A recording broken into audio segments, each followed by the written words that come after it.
My blood turned to ice the moment I saw my mother pointing at me across the recovery room. The fluorescent light above my bed buzzed against the white acoustic ceiling tiles, and everything smelled like antiseptic, warm plastic, and the metallic tang of my own dry mouth. A blood pressure cuff squeezed my arm. The paper wristband scratched against my skin every time I moved.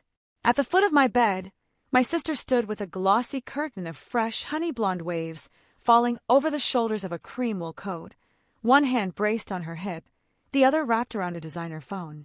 My father had both palms planted on the chrome rail like he was pinning me there. A hospital social worker held a clipboard against her navy cardigan.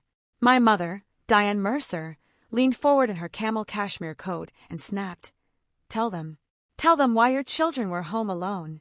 The air left my lungs like I'd been punched. My name is Elena Mercer. I'm 34.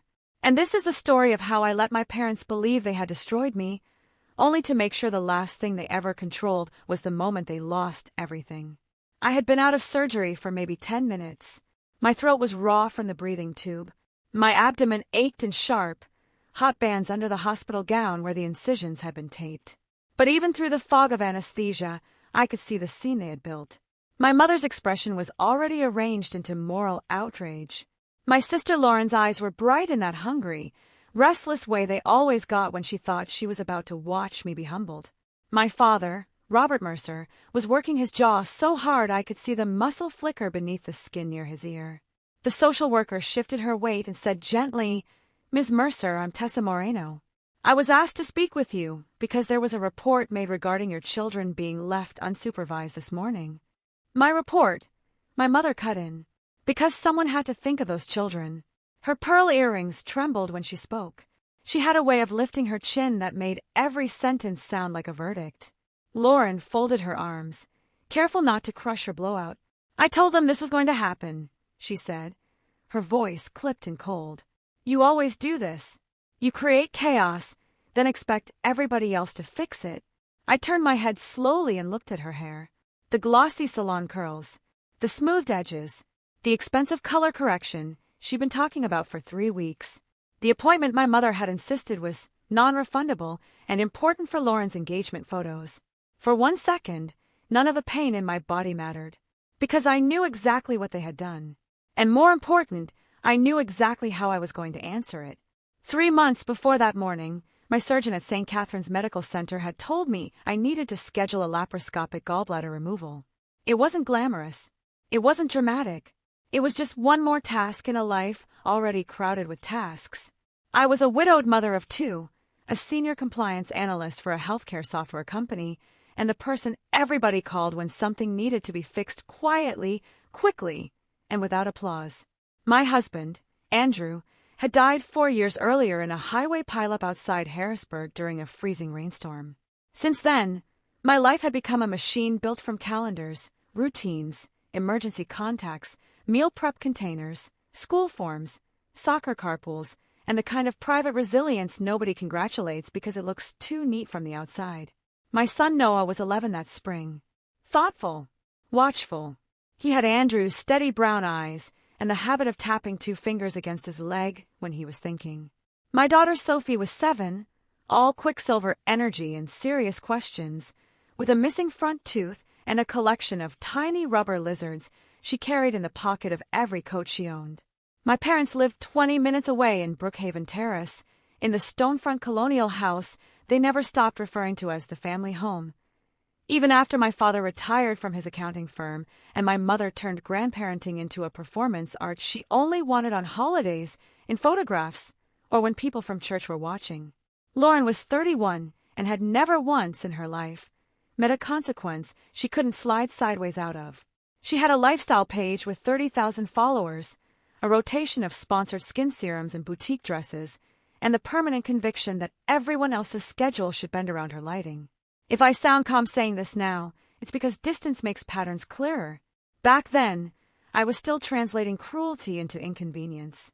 I was still calling favoritism how they are. I was still telling myself that if I made things easy enough, explicit enough, impossible enough to misinterpret, then maybe this one time my parents would simply show up and do the decent thing. So I planned everything. I scheduled the surgery for a Tuesday morning because Noah had math tutoring after school on Mondays and Sophie had reading club on Wednesdays. I took 2 weeks of freezer meals to Maya Bennett next door, who was a pediatric nurse with a laugh like sunlight on glass and a firm belief that every crisis got easier once people had soup and an emergency binder.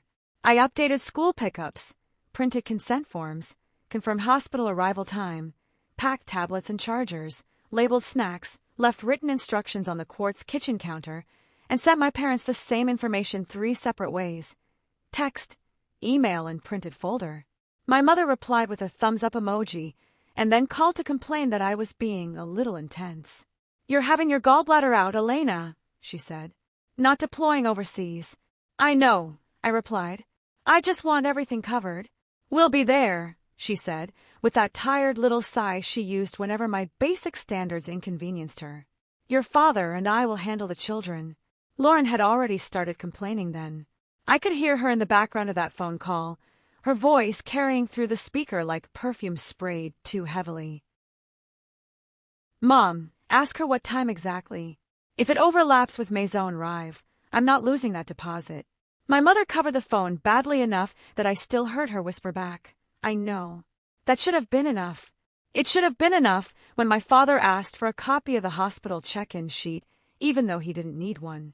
It should have been enough when my mother wanted my alarm code, in case we need to run back for something. It should have been enough when Lauren, who had never once offered to babysit without posting a filtered selfie afterward, suddenly asked whether the kids would still be asleep when Mom leaves. But grief teaches you to keep the peace where you can. Exhaustion teaches you to accept partial support and pretend it counts. And people like my parents spend years training you to doubt the evidence of your own mind. So I did what I had learned to do with every Mercer family problem. I prepared quietly. Back in the recovery room, Tessa Moreno glanced from my mother to me. "Ms. Mercer, did you arrange childcare for today?" "Yes," I said. My voice came out rough and low. The nurse standing near my four-pump stepped closer, as if she recognized that the volume had nothing to do with certainty. My mother let out a sharp laugh. "Well, apparently not. They were alone," my father said, finally speaking. His voice had gone into that courtroom baritone he used whenever he wanted to sound reasonable in front of authority figures. A neighbor had to step in. "Frankly, we are all very concerned about Elena's judgment." Lauren shook her head slowly, curls sliding over one shoulder. "This is what happens when she insists on doing everything herself." I looked at each of them in turn. My mother gripping her handbag strap so tightly her knuckles had gone white. My father widening his stance, performing patience. Lauren tilting her head, eyes bright, lips pressed into a shape that wanted to become a smirk. They had rehearsed this. I could feel it in the spacing between their sentences. The clean handoff, the layered disappointment, the way they avoided one another's eyes because they already knew the lines. Tessa glanced down at her clipboard. "I need to understand the timeline. When did you leave the children, Miss Mercer?" "I didn't," I said. Lauren's laugh cracked against the tile and laminate surfaces. "Oh my God." My mother leaned closer to Tessa. "You see, this is exactly what I'm talking about. No accountability. We told her she needed a proper plan. We told her not to put so much on herself." That was almost impressive, because they weren't just lying. They were lying with the confidence of people who had gotten away with smaller versions of the same thing for years. When Andrew died, my mother had told people I was handling it beautifully, while privately criticizing how quickly I went back to work. When Noah started therapy after the nightmares, my father told me boys his age just needed discipline. When Sophie had pneumonia and I slept upright in a vinyl hospital chair for 3 nights, Lauren posted a story about women who use motherhood as a personality. Every injury had come dressed as advice. Every betrayal had arrived with a soft voice and clean hands. So no, I wasn't shocked by what they had done. I was only done pretending I hadn't seen it coming. My mother drew in a shaky breath. "Tessa, I'm sorry, but I think somebody needs to say the obvious here. Elena is overwhelmed. She has been for years. She never asks for help until everything is falling apart. And then the children." "The children," I repeated, still looking at her, "were supposed to be with you." Silence landed hard in the room. Lauren moved first. "Don't you dare do that. Don't act like this is our fault. I shifted carefully against the stiff, white pillow and felt the tug in my abdomen. The pain came bright and clean. It helped. Pain has a way of reducing nonsense. "What time did you leave my house?" I asked. My father answered too quickly. "We didn't leave." That tiny mistake changed the temperature in the room. His eyes flickered to my mother's, then away. Lauren uncrossed and recrossed her arms. Tessa's pen paused above the page. I turned to the nurse. "Could I have some water, please?" She handed me a cup with a bendy straw. My mother looked almost offended by the delay, as though I was refusing to panic on schedule. I took one slow sip, then another. Then I set the cup down on the rolling tray table with deliberate care.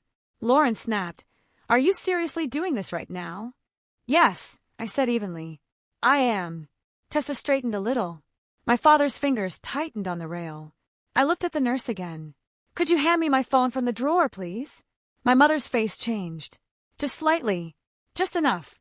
It was the first honest expression in the room. The nurse retrieved my phone from the bedside drawer and placed it in my palm. My hands were still weak from anesthesia, but not so weak I couldn't unlock a screen. My mother took one step forward. "Elena, this is not the time for theatrics." I lifted my eyes to hers. "No," I said. "This is the time for records." The silence that followed was absolute.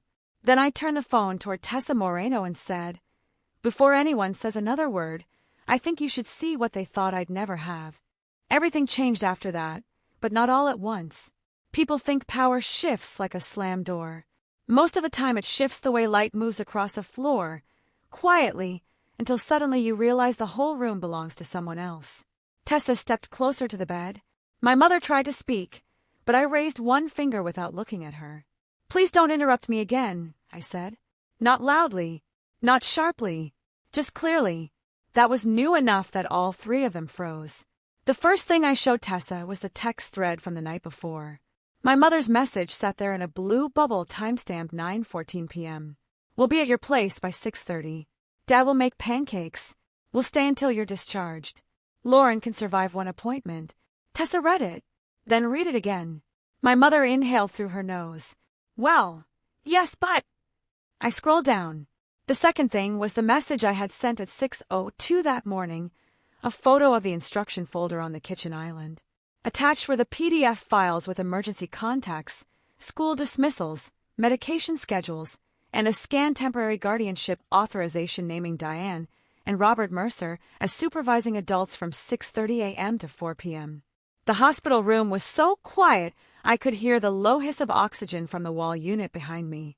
At 7:58 a.m., the kitchen camera showed my mother zipping Lauren's garment bag while Sophie colored at the table and Noah ate pancakes from a blue ceramic plate. My father walked through frame carrying my house keys. At 8:03, the front hallway camera showed all three adults by the door. Lauren was already in heels and holding a foil-covered coffee cup from Maison Rive's cafe counter. My mother bent down to kiss Sophie's hair and said, "We'll only be gone for a little bit." Noah's voice came from off-camera. "Mom said you had to stay." My father answered, "We'll be back before your mother even wakes up." Then Lauren, in that impatient, glossy voice of hers, laughed and said, "She's under anesthesia. What is she going to do, audit us?" Tessa blinked. The nurse actually made a small sound in the back of her throat. I let the clip end. Then I replayed the final 5 seconds. Lauren went pale first. Not dramatically, just a slow draining, as if somebody had opened a valve under her skin. My father stepped back from the bed rail. My mother's lips parted, then pressed together, so tightly the lipstick blanched at the center. "That camera records audio?" Tessa asked. "Yes," I said. My mother's composure shattered at the edges. "Elena, you recorded us in your own home without telling us." "Yes," I said again. "In my own home." Lauren's head snapped toward my father. "You said those things were off, unless she armed the system." And there it was. Another mistake. Another piece sliding free. I tapped the next item. At 8:11 a.m., Noah had used the contact shortcut on the kitchen iPad to call Maya Bennett next door. The call log was right there. At 8:16, Maya's keycode opened my front door. At 8:18, the interior camera showed her kneeling to Sophie's level, one hand on Noah's shoulder, her navy scrub jacket still half-zipped from getting ready for a shift she never made. "I'm here," she told them. You did exactly the right thing. Tessa touched the edge of the bed with her fingertips, grounding herself. So the children were alone for 13 minutes. 13 minutes and 24 seconds, I said. I counted. My mother found her voice again, thin and brittle. This is absurd. You set all this up. You wanted us to fail. I looked at her for the first time since opening the clips. No. I expected you to. Her face twitched like I had slapped her. Lauren recovered enough to step forward. This proves nothing. We had to step out. Adults step out. That doesn't make it abandonment. I opened Instagram. Her story from that morning was still visible when I had screen recorded it 2 hours after posting. The timestamp sat in the upper corner. 8:27 a.m. Maison Rive Salon. Lauren in a black cape under soft amber lighting, head tipped back over a porcelain wash basin, captioned Bridal Blonde Rescue. Tessa's eyes widened. The nurse took a slow step backward, like she wanted no part of the blast radius. That's not, Lauren started. I hit play on the screen recording. Lauren's own voice drifted out, light and delighted. Tell Nadia not to start without the gloss. Mom's parking. I paused it. Then I opened the final item. A voicemail. My mother's number. 8:41 a.m., while I was still in surgery. Elena, call me as soon as you get this. There's been a little misunderstanding with the kids, and your neighbor is overreacting. You need to explain to people that you didn't make your arrangements clear. I set the phone face up on the tray table. Nobody moved. Nobody breathed loudly enough to hear. And because I knew exactly how rooms like this worked, exactly how people like my parents survived them, I didn't stop there. 1 revelation is an argument. 3 become a pattern. So I reached into the bed drawer again and took out the sealed manila envelope I had asked Avery Sloan to send to the hospital the night before. Tessa frowned. What's that? My attorney's letter, I said. She instructed me not to open it unless my parents attempted to misrepresent what happened today. My father made a strangled noise. Attorney! I handed the envelope to Tessa. She unfolded the letter and scanned the first paragraph. Her brows rose. What does it say? The nurse asked quietly. Tessa answered without taking her eyes off the page. It states that Ms. Mercer had concerns regarding the reliability of the child care she arranged through family members, so she documented supervision instructions, activated home security footage, and designated a backup caregiver. It also states that if any attempt was made to blame her for a lapse in supervision after transfer of care, this office should retain all reports, audio, and witness statements. Lauren's knees actually touched the vinyl chair behind her. She dropped into it without seeming to mean to. My father stared at me like he was seeing a stranger through fog glass. My mother's hand went to the hollow of her throat. I took another slow sip of water. Then I looked at all 3 of them and said the sentence I had been carrying for weeks. Actually, you abandoned 2 minors during my surgery and then tried to make a hospital document it as my negligence. No one answered. I let the implications settle over the room. My mother was the first to break. You are sick, she whispered. You are truly sick. Who prepares something like this against their own family? The kind of woman, I said calmly, who has had your family for 34 years. Tessa straightened her clipboard. Her voice changed then. Softer in tone, harder in substance. I'm going to need statements from all 3 of you separately. Lauren jerked upright. You can't be serious. Tessa met her gaze. I'm very serious. My father finally looked angry instead of rehearsed. This is completely disproportionate. No, I said. This is recorded. The nurse asked if I wanted security present. I told her not yet. My mother took 1 wavering step toward the bed. Elena, sweetheart, let's not do this here. You've just had surgery. You're emotional. That almost made me smile. Because if you want to understand my mother, you need to understand that emotional was her favorite word for any truth she couldn't control. I tilted my head against the pillow and looked up at her. I'm not emotional. I'm prepared. Lauren stood so quickly the chair legs scraped the tile. Mom, we're leaving. Tessa moved toward the doorway. No one is leaving until I've spoken with all of you. My father said, You need a lawyer before you continue this. I answered him before Tessa could. That's a good point, I said. Mine will meet us this afternoon. My mother stared at me. This afternoon? Yes. I locked my phone and set it down. You thought you had a sedated woman in a hospital bed. What you actually have is a documented timeline, 3 witnesses, audio, video, and an attorney who has been waiting for this call. Lauren's breathing had gone fast and shallow.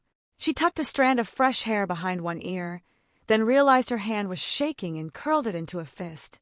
I lay back against the pillow and closed my eyes for one brief second, not from weakness, but because the pain medication was starting to ebb and the incision beneath my ribs felt like a line of fire. When I opened them again, all three of them were still there, but the room had changed. The fluorescent light looked harsher. The chrome rail looked colder. Even their clothes seemed suddenly too expensive for what they were trying to do. My mother whispered, "Why would you do this to us?" I held her gaze. "They thought they had created a record against me," I said. But they had no idea I had spent the last 3 months building one against them. The next 2 weeks were a study in collapse. First came the hospital report, which did not say what my parents had hoped it would say. St. Catherine's documented exactly what happened. Supervised care transferred to named adults. Adults left. Children were alone briefly. Backup caregiver intervened. Reporting party appeared motivated to shift responsibility. Tessa Moreno was thorough in the kind, devastating way only competent people can be. She wrote like somebody laying clean tiles in wet cement. No flourish. No drama. Just facts you could not climb over. Then came Child Protective Services, who closed the concern against me within 48 hours and opened an endangerment inquiry against my parents instead. Then came the calls. My mother first, voice trembling, trying for wounded dignity. "Elena, families do not involve the state over misunderstandings."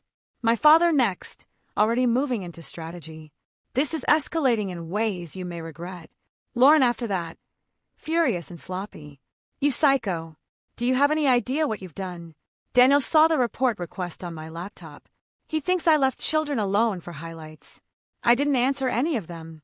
I archived the voicemails, forwarded copies to Avery Sloan, and turned my phone face down on the kitchen table while Noah and Sophie ate macaroni under the warm pendant lights. Avery had been recommended by Maya's cousin, a family attorney with a reputation for smiling only when she was about to remove somebody's options. When I first met her in the conference room above a florist on Walnut Street 3 months earlier, she wore a charcoal suit, a narrow silver watch, and the kind of expression that made careless people talk too much. I had gone to her then because of one conversation. It happened in January, when my mother asked if I had ever considered something more stable for the children if my health got worse. She asked it while folding laundry in my house, smoothing Noah's sweatshirt over my sofa as if she already owned the room. My father followed with questions about my will, my life insurance, my school pickup authorizations. Lauren asked if she should start spending more time with the kids in case things shift. They said it gently, concernedly, like people discussing the weather. But I work in compliance. Patterns are my native language. And beneath the soft voices, there was structure. Inquiry. Intent. So I met with Avery. I showed her the messages, the odd requests for documents, the way my parents had begun framing me as overworked, isolated, overwhelmed, the comments about guardianship, the increasing interest in my calendar, my medical appointments, my routines. Avery listened, hands folded on the walnut tabletop. When I finished, she said, "They're testing whether they can build a story around your vulnerability." The sentence landed in me with the cold precision of a key turning. "What do I do?" I asked. Avery leaned back slightly in the leather chair. "You stop giving them the benefit of ambiguity." So I did. I documented every exchange, saved every text, confirmed every arrangement in writing, installed interior cameras in common areas of my home because I had children, and because it was my house, and because instinct is just pattern recognition we don't yet know how to defend.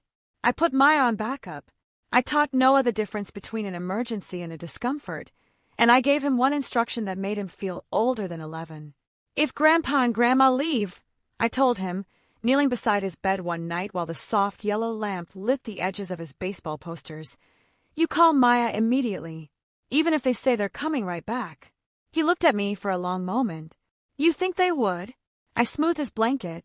"I think grown-ups sometimes make selfish choices and call them small." He nodded once. Serious. Quiet. More like Andrew than ever. So yes, when surgery day came, I already had layers in place. What I didn't know was how far my parents would go once they were caught. Avery scheduled the formal meeting for Friday at 2 p.m. in the boardroom at Sloan and Hart Family Law, 6 floors up in a limestone building overlooking Rittenhouse Square. By then, CPS had requested statements, my parents had retained counsel, and Lauren had posted 3 vague, trembling videos about toxic people weaponizing narratives. She deleted them when her comments turned against her. The boardroom was everything a room like that should be: gleaming mahogany table, black leather chairs with brushed steel arms, frosted glass walls, a tray of untouched coffee service on a side credenza, afternoon light slanting through tall windows and striping the carpet in pale gold. Power has its own decor. I arrived 5 minutes early in a navy wool dress that didn't tug against my healing incisions and a pair of low suede heels I could stand in for hours. Maya came with me, not because I needed support in some fragile sense, but because she had found my children, given a statement, and refused to let me walk into the second half of that story alone. She wore a cream blouse, dark trousers, and the expression of a woman who had seen too many adults fail children to be impressed by polished shoes. Avery stood at the far end of the table organizing folders into exact right angles. Beside her was Miriam Cole from CPS, a compact woman with silver-streaked hair and unreadable eyes. A digital monitor glowed on the wall, waiting. My parents arrived together and still somehow managed to look divided. My father's suit hung a little looser than I remembered, the navy fabric creased at the elbows as if he'd been sleeping badly and sitting heavily. My mother wore a pale pink blazer and a fixed smile that broke the second she saw Miriam Cole. Lauren came 3 minutes later in white trousers and a camel wrap coat, her hair now flatter, darker at the roots, the perfection of the salon visit already fading. She did not look at me. She looked at the room, at the table, at the monitor, at the stack of folders in Avery's hands. Then Daniel Cross walked in behind her. That was when Lauren stopped moving. Daniel had been her fiancé for 9 months. He was 36, an architect with patient eyes and the kind of quiet manners my mother had paraded around church brunches like a trophy she'd personally sourced. He was also, apparently, the one person in Lauren's orbit who still believed that children should not be used as collateral. Lauren turned so fast her coat belt swung against her hip. "What are you doing here?" Daniel closed the door gently behind him, sitting on the correct side of the table. It was a simple line. He said it without heat. That made it worse. My mother's hand flew to her chest. "Daniel, surely there's some misunderstanding." "There was," he said. "For a while." My father stared at him. "You had no business involving yourself in this family matter." Daniel took the chair 2 seats down from me and set a slim black folder on the table. "That stopped being true when your family tried to make me part of it." Lauren's face went tight and bright, the way glass looks just before it shatters. "You went through my laptop. I saw a message pop up while I was paying your salon deposit," he replied. "After that, yes. I looked." Avery glanced at me, a single acknowledgement. This was the reveal she had asked me to trust. Because Daniel wasn't just an ally. He was the ally my family never thought to guard against. They treated him like furniture. Reliable, decorative, expensive, which meant they let things slip in front of him. They forwarded things to the wrong devices. They forgot that decent people sometimes become dangerous only when you hand them proof. We all sat. For a moment, the only sound was the low thrum of the building's ventilation and the faint rattle of porcelain cups on the sideboard when somebody shifted the coffee tray. Avery began. "Thank you all for coming. This meeting is being held in lieu of immediate litigation and in coordination with Child Protective Services.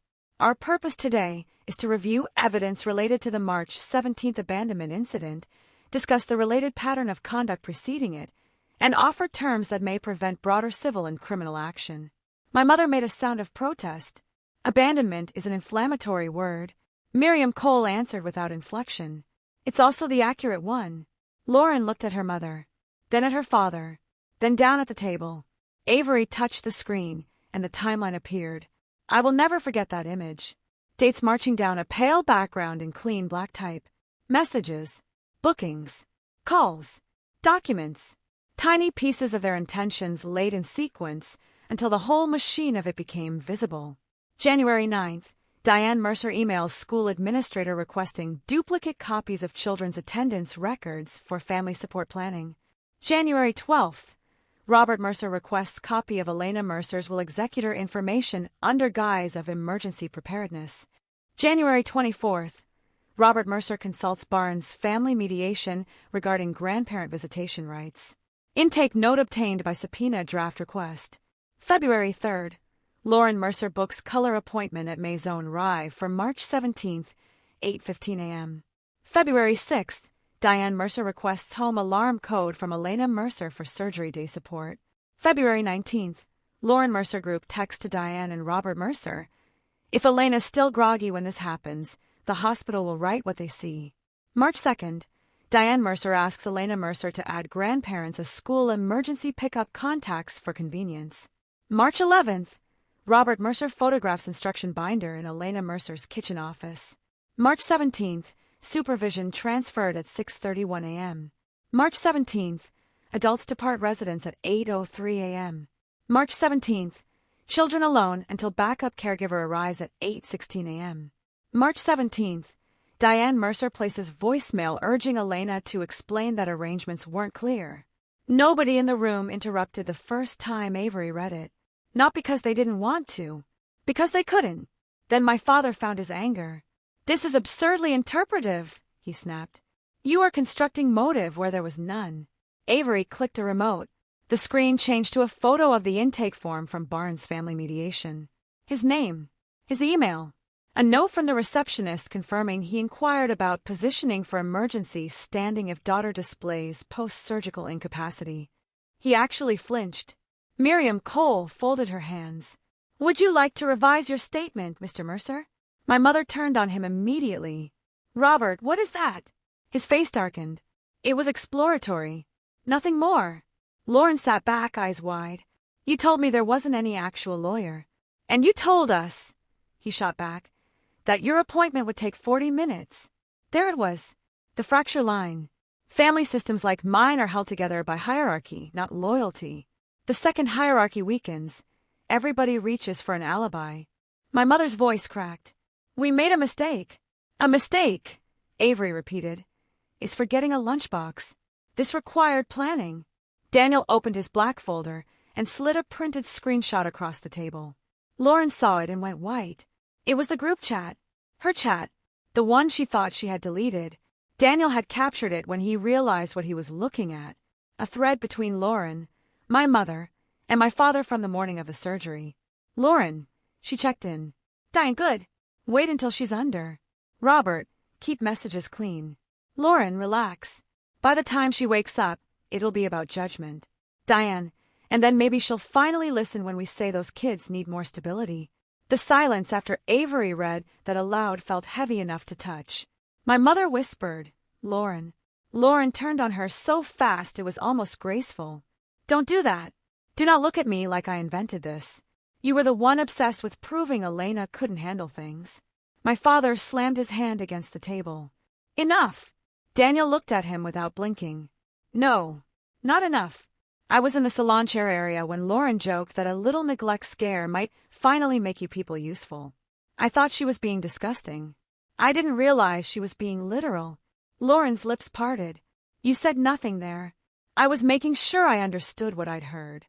He leaned back in his chair, calm and tired in a way that made him look older. "My mother had surgery when I was 14. I got my brothers dressed for school for 6 weeks. So when I realized your family had left 2 children alone to manufacture leverage, I was done. There are moments when truth doesn't explode. It corrodes. You can watch people realize the structure they were standing in is gone, and for a few seconds they still try to keep their balance on air." My mother started crying then. Not with grief, with humiliation. Tears gathered carefully at first, clinging to mascara dark lashes, then slipped down over foundation she hadn't expected to lose in daylight. "We were trying to help," she whispered. I spoke for the first time in several minutes. "No," I said. "You were trying to position yourselves." All eyes came to me, and because this was the moment I had been preparing for, not the exposure but the ownership of it, I sat forward slightly in my leather chair, ignored the dull ache in my abdomen, and finished what I had come to say. "I wanted you to think I was still smoothing things over," I said. "I wanted you to believe I would do what I had always done, which was take the hit quietly and protect you from the natural consequences of your behavior." So yes, I made sure you found exactly what I wanted you to find. The schedule, the binder, the confidence that I was still trusting enough to be careless. I wanted you comfortable. My father stared at me. You baited us. I held his gaze. I documented you. Lauren made a short, disbelieving sound. This is insane. Avery answered her. No. This is thorough. Then she placed the final document on the table. The terms. Withdraw any pending or contemplated petition for grandparent visitation or emergency guardianship. Provide notarized statements acknowledging the March 17th abandonment and misrepresentation attempt. Agree to no unsupervised contact with Noah and Sophie indefinitely, and no contact at all for 12 months except through counsel. Cease all public or private representation suggesting Elena Mercer endangered her children. Reimburse legal expenses, emergency childcare costs, and home security installation costs. Except that failure to comply would result in referral for criminal review, civil claims for intentional infliction of emotional distress, and full evidentiary submission to family court. My mother stared at the papers, as if they had been written in another language. My father's voice went low and dangerous.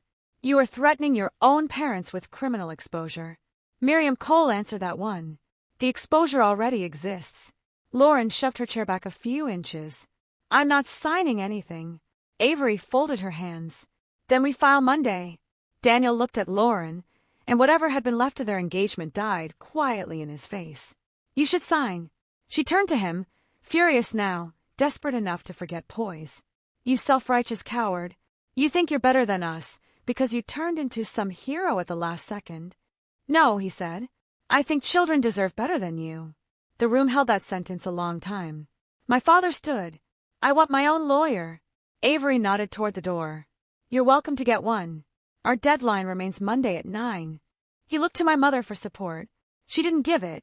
She was reading the reimbursement line again, and again like money might be the one thing that made this real enough to understand. Lauren was the first to crack completely. This is all because of hair, she demanded, eyes shining. A hair appointment?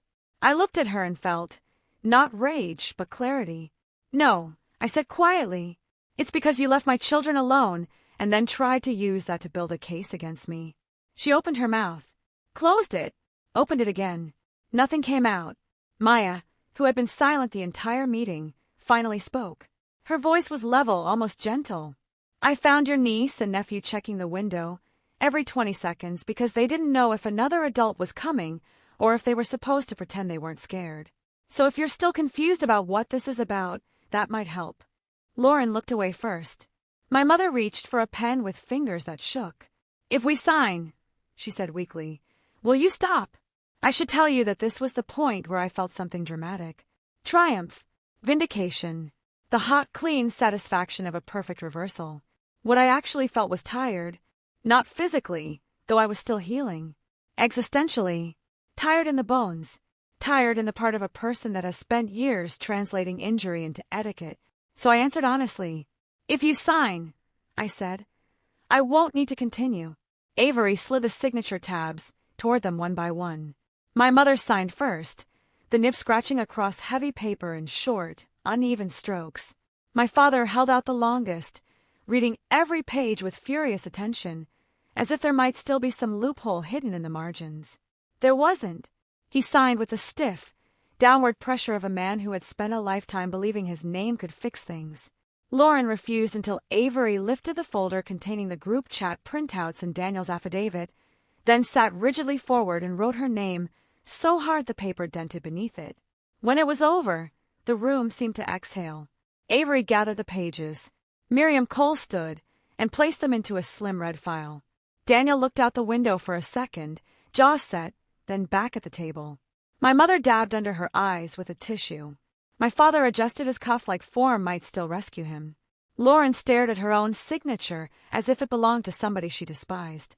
I rose carefully. My father looked up. That's it. I smoothed the front of my dress. Yes, I said. My mother's voice came small and pleading. Elena, we are still your family. I paused at the end of the table, one hand resting on the cool edge of the mahogany. Then I turned back and gave them the only answer that fit. You were right about one thing, I said. Families should protect children. And then I walked out. 6 months later, I learned that peace is textures. Warm ceramic in your hands on a quiet morning. Sunlight moving across a pale oak floor. The low hiss of coffee pouring into a favorite mug while two children argue softly over blueberry waffles in a kitchen where nobody has to brace for intrusion. By September, Noah and Sophie and I had moved to a townhouse in Fittler Square with narrow windows, a small brick patio, and a third-floor office where I could work with the door open and still hear them laughing downstairs. The kitchen counters were white quartz with faint, gray veins that caught the morning light. The stair rail was matte black iron, cool beneath my palm. There was a maple tree outside the front window that turned a deep orange by October, and every time I looked at it, I had the strange, grateful feeling of seeing my own life from outside the storm. The children adjusted faster than I did. Children do that when the tension leaves. They unfold. Noah stopped hovering near the door every time a car pulled up outside. Sophie started sleeping through the night again. The house developed new sounds. Music from Noah's room, Sophie reading to her stuffed animals on the landing, the washing machine humming, while I answered emails in slipper socks with my hair still damp from a shower nobody interrupted. The best part was the ordinary pleasure of not having to calculate other people's emotional weather. My parents tried, of course. First came the remorse texts. "Your father is devastated. I never meant for this to happen. The family is falling apart, and the children will suffer." Then the nostalgia. I miss Sophie's little drawings. Noah asked me once about my apple pancakes. I don't understand how we got here. Then the anger, because manipulation often circles back to its native language. You are punishing everyone over one bad decision. Daniel destroyed Lauren's life because you poisoned him against us. You'll regret cutting blood off like this. I saved every message to a folder labeled Mercer Archive and never responded to a single one. Silence, I learned, is not always emptiness. Sometimes it is structure. Sometimes it is the clean wall between your children and the hand that once reached for them without care. Consequences arrived for each of them in their own fitting way. My father lost his seat on the community foundation board after Avery's office made it known, discreetly, professionally, unavoidably, that any public dispute would involve documented child abandonment and attempted narrative manipulation. Men like my father live on credibility, the way some houses sit on old stone foundations. Once the cracks show, every room shifts. He still had his retirement accounts, his golf afternoons, his press shirts. What he lost was the thing he valued more, the assumption that other people would treat his word as clean. My mother stepped back from the church family outreach committee after whispers began circulating among exactly the women she had spent years performing righteousness for. She had built an identity around being the reliable grandmother, the tasteful hostess, the woman who always knew the proper thing. There is a particular kind of social consequence reserved for women who treat children as props and get caught. It is polite. It is smiling. It closes around you like frost. Lauren's consequences were louder. Daniel ended the engagement within a week of the meeting. His family paid the cancellation penalties and removed their name from the venue contract. Maison Rive quietly distanced itself after learning their salon footage had become part of a legal file. A skincare brand she had been courting never finalized the campaign. Her follower count dipped, then dipped again. People can sense when a glossy life has rot beneath the paint, even if they can't name why. By winter, she had moved out of the luxury apartment Daniel had co-signed and into a smaller rental over a Pilates studio in Northern Liberties. Last I heard, she was trying to rebuild her page around resilience and minimalist budgeting. The irony, of course, was that Lauren had always treated responsibility like a bad angle, and now responsibility was the only thing that could have saved her. As for the enablers around them, they found their own reckonings. My Aunt Celeste, my mother's older sister, called 2 months after the signing to say, very quietly, "I need you to know not everyone thinks you were wrong." She had spent years excusing Diane as set in her ways. After the surgery incident, she stopped. When somebody's private cruelty becomes specific enough, denial requires more labor than truth. Even my cousin Rachel, who had once called Lauren the fun one, began sending holiday cards directly to me instead of routing everything through my mother. Damage isolates. Truth clarifies. The work that came out of all this surprised me most. In the weeks after the meeting, Several people at St. Catherine's asked Avery whether I would be willing to speak to their patient advocacy liaison about childcare planning for single parents undergoing procedures. Then a friend of Maya's asked if I could help her build an emergency binder before cancer surgery. Then a divorced father in my building wanted to know how to document temporary guardianship without starting a war with his ex-in-laws. I said yes to the first one because it seemed useful. I said yes to the second because it seemed kind. By the sixth, it started to look like a pattern. So I built something from it. I called it Anchor Plans. At first it was just me at my third-floor desk under a brass reading lamp, drafting templates and checklists after the kids went to sleep. Surgical childcare plans, emergency pickup authorizations, caregiver confirmation language, home backup protocols, question lists for hospitals, scripts for boundary setting with relatives who wanted access without accountability. Maya helped with the medical practicalities. Avery reviewed the legal wording. By January, I had a modest consulting business working with hospitals, therapists, and parents who needed what I had once needed. Not more optimism, but better systems. There was a strange beauty in that. I had spent so many years using my steadiness to absorb damage. Now I was using the same steadiness to build safeguards. One Thursday morning, I was at a cafe on 22nd with Avery after a meeting at Jefferson when she stirred her espresso and said, "You won't believe who I just saw." The cafe had green tile halfway up the walls and little marble tables that made every cup sound sharper when set down. Outside, winter light washed the street of flat silver. "Who?" I asked. "Lauren," Avery said, "at a mall kiosk, selling sponsored hair tools to passing strangers." I looked up. Avery's mouth curved just slightly. She almost never smiled with her whole face. "She recognized me," she added. Pretended she didn't. I took a sip of coffee and let that image settle where it belonged. Not as revenge, just as proportion. Maya remained part of our lives in the easiest way. She came by some Sundays with takeout pho and hospital gossip, and the kind of grounded affection that asks for nothing theatrical in return. Noah adored her. Sophie once announced that if anything ever happened to me, Maya should get temporary queen rights. And Maya laughed so hard she cried. Daniel, surprisingly, stayed too. Not immediately. At first there were only affidavits, follow-up calls, one restrained thank you email after the case closed. But a few months later he reached out about donating design work for Anchor Plans.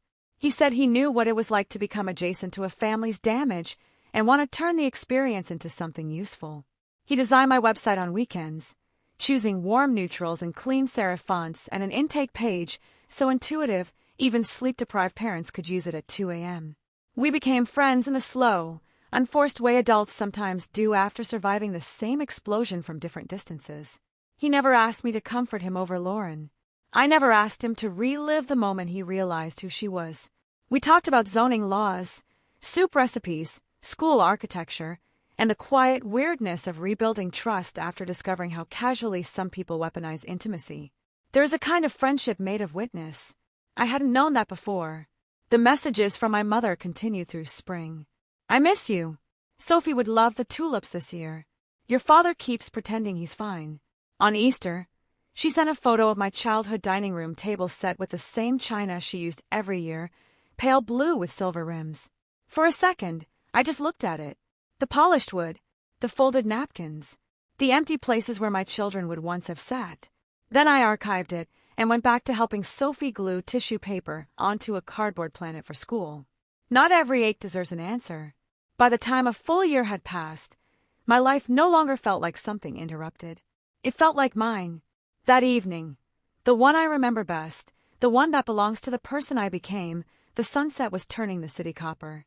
I was on the small roof deck Daniel had helped me string with warm patio lights the month before.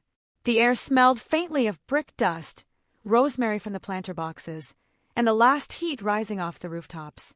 Beyond the row houses, the skyline held that brief orange glow that makes every window look lit from within. Below us, traffic hummed in soft layers. Upstairs windows blinked on one by one like quiet decisions. Noah and Sophie were inside with Maya, supposedly watching a movie and almost certainly negotiating snack terms. Daniel leaned against the railing in a charcoal sweater with his sleeves pushed to the forearms, a glass bottle of sparkling water in one hand. He had brought over revised logo concepts for Anchor Plans and stayed, because the weather was too good and the evening felt too gentle to hurry. A year earlier, he had been my sister's future husband. Now he was standing in the warm spill of deck lights on my roof, listening while I described a hospital partnership proposal, nodding thoughtfully, asking the kind of questions people ask when they want your work to succeed more than they want credit for helping. Life is strange that way. Sometimes the people who belong to your healing are introduced to you through the wreckage. He lifted his bottle toward me. "To year 2, he said. I touched mine lightly against his. Glass met glass with a clean little note in the evening air. "To peace," I replied. He smiled. That too. For a moment we just stood there, shoulder to shoulder, looking at the city. And because the sky was softening from orange to violet, and because the house behind me held my children's laughter, and because my body no longer flinched at the sound of my phone, and because the woman I had been would not have believed this version of quiet was available to her, I let myself think about who I used to be. I used to believe endurance was the same thing as love. I used to believe that if I stayed composed enough, useful enough, forgiving enough, the people closest to me would eventually become worthy of the access I kept giving them. I used to mistake familiarity for safety. I used to call my own instincts unfair when they interrupted someone else's preferred story about themselves. I don't hate that woman. She survived what she knew how to survive. She built a life after loss. She kept 2 children warm and fed and laughing after burying their father. She believed in repair because repair is what mothers do. But I am not her anymore. Now I know that composure is not submission. That evidence is a form of self-respect. That love without accountability is just permission in a nicer outfit. That children notice who comes back and who doesn't. That the quietest person in the room is not always the weakest one. Sometimes she is simply the only one who prepared. Daniel headed downstairs a little later after promising Noah he'd review a cardboard bridge designed for school. I stayed on the deck alone for another few minutes, the cool metal railing beneath my hands, the city lights sharpening against the dark. And in that calm, unexpected gratitude found me. Not for what my parents did, never that, but for what it forced me to become. They had spent years teaching me the shape of conditional love, the price of being convenient, the danger of mistaking blood for character. And by trying to corner me on the worst day of my life, they gave me the final proof I needed to stop negotiating with what had always been true. So yes, in the privacy of my own mind, under that violet sky, I thank them. I thank them for making the pattern undeniable. I thank them for showing my children, early and clearly, that family is a standard, not a title. I thank them for pushing me far enough that I finally chose myself without apology. Downstairs, I could hear Sophie laughing. Noah said something too fast for me to catch, and Maya shushed them both in the fond, useless way people do when they're just happy to be there. I smiled and turned toward the door. Sometimes the best revenge isn't about making people hurt. It's about building a life their damage can no longer reach. And if I learned anything from the day my parents left my children alone during my surgery for my sister's hair appointment, it's this. Sometimes the best revenge isn't about punishing the ones who betrayed you. It's about becoming someone they can never touch again.